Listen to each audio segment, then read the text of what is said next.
Last week we read chapter 17 of KotiRudrasamhita of the volume 3 of Shivpuran. In this we read about the greatness of third Jyotirlinga Mahakala. The king Ujjane Chandrasena was an excellent devotee of Lord Shiva, and his friend Mani Bandra, the chief of Shiva's Gana, gave him a great jewel called Chintamani out of pleasure. It was a jewel as brilliant as sun, and any metal it touched turned gold. The king wore this Chintamani jewel around his neck and shone like the sun. The other kings were jealous of him and collaborated with each other against him in an attempt to take the jewel from him. They laid siege on the 4 main gates of Ujjaini. The king Chandrasena started worshipping and appeasing Mahakala day and night. The delighted Lord Shiva decided a way to save him. The goddess came there near Mahakala with her child and watched the king's worship. She turned to her camp, and her son, out of curiosity, decided to worship Shiva in a similar manner. He worshipped Shiva with devotion and did not respond to her mother when she called him for meals. The mother got angry and she destroyed his worship. When the boy's worship was spoiled by his mom, he became unconscious because of grief. When he regained consciousness, his camp had become a beautiful temple of Mahakala due to the blessings of Lord Shiva. The temple was made of gold, and the boy eulogized Lord Shiva greatly. His camp and his house was as beautiful as the city of Indra, with the jewels and gold scattered everywhere. His mother was like celestial lady, bedecked with ornamental jewelry. She was told by his son that it was all due to the blessings of Lord Shiva, and he sent the word about it to King Chandrasena. The king came there immediately to see the cowherd boy. The kings who had besieged the city heard about the event and realized that Chandrasena was a devotee of Lord Shiva and abandoned their enmity to the king. So the Lord Shiva would be compassionate towards them. Chandrasena welcomed them to the city of Ujjaini, and they all worshipped Mahakala. They all went to the house of the cowherdess and presented valuable things to the cowherd boy. In the meantime, Hanuman, the god of monkeys, manifested himself there, and all the kings eulogized him. Hanuman embraced the cowherd boy and granted several boons to the cowherd boy, including salvation. He blessed the boy to be born as cowherd Nanda and Lord Vishnu to be born as his son Krishna. He gave him the name Srikara and initiated him in the rites of Shiva's pleasing. After this, he vanished from there. All the kings then went to their respective abodes, and the king Chandrasena and cowherd boy Srikara propitiated Mahakala and attained Lord Shiva's region. Today, we'll read chapter 18, the greatness of Jyotirlinga Omkareshwara. Tonight's English reader is Sunita Auntie, and Hindi reader is Batla Auntie. बहुत बहुत शुक्राना.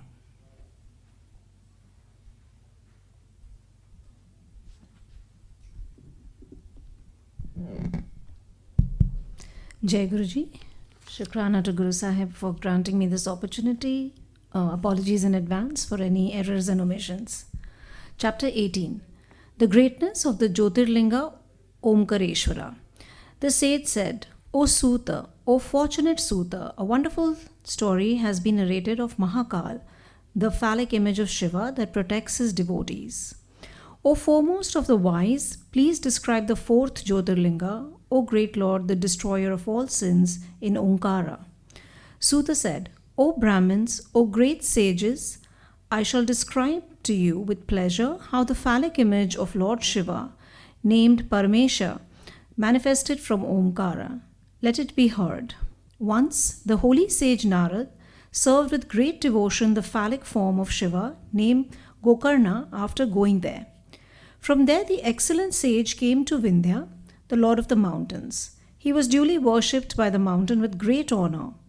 Everything is present in me. I am not deficient in anything. It was with this obsession that he sat in front of Narad.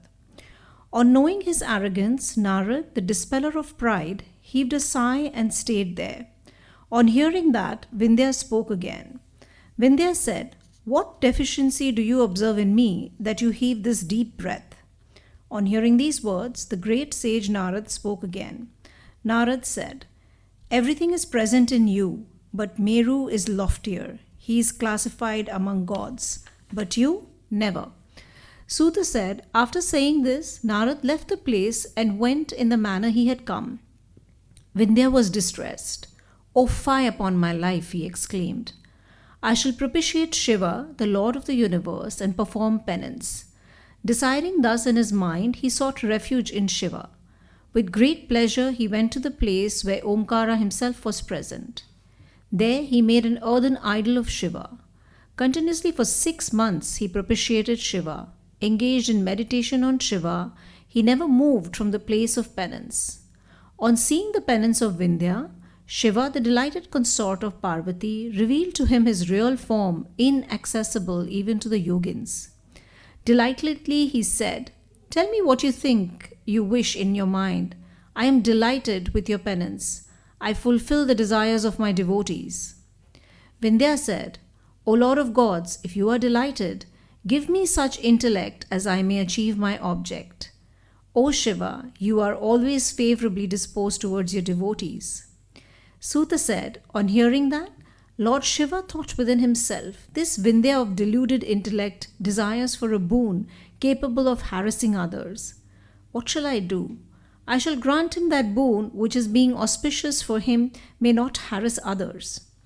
Suta said, Still Shiva granted him that excellent boon.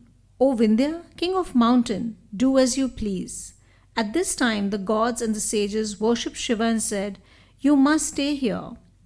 On hearing the words of the gods, the delighted Lord Shiva did so with pleasure for the happiness of the worlds.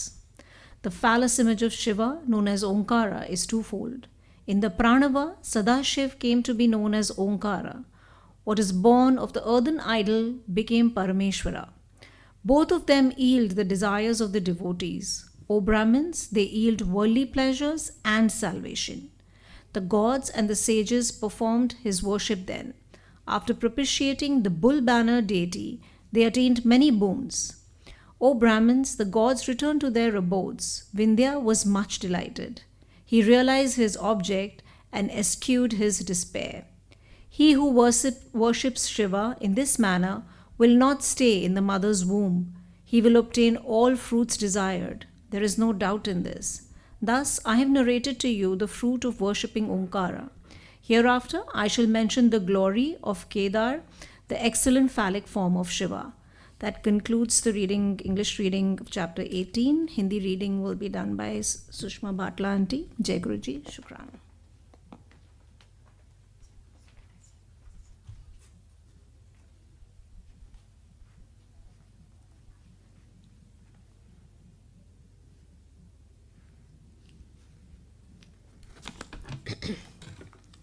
जय गुरुजी, शुक्राना गुरुजी for this पावन सेवा।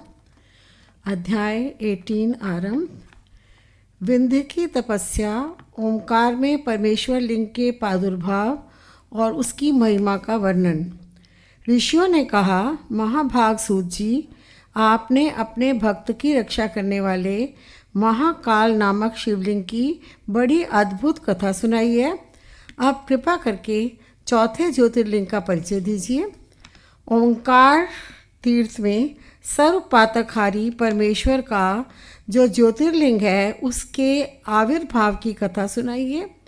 सूत जी बोले, महर्षियों, ओंकार तीर्थ में परमेश संज्ञक ज्योतिर्लिंग जिस प्रकार प्रकट हुआ वह बताता हूँ, प्रेम से सुनो। एक समय की बात है, भगवान नारद मुनि गोकर्ण नामक शिव के समीप जा बड़ी भक्ति के साथ उनकी सेवा करने लगे।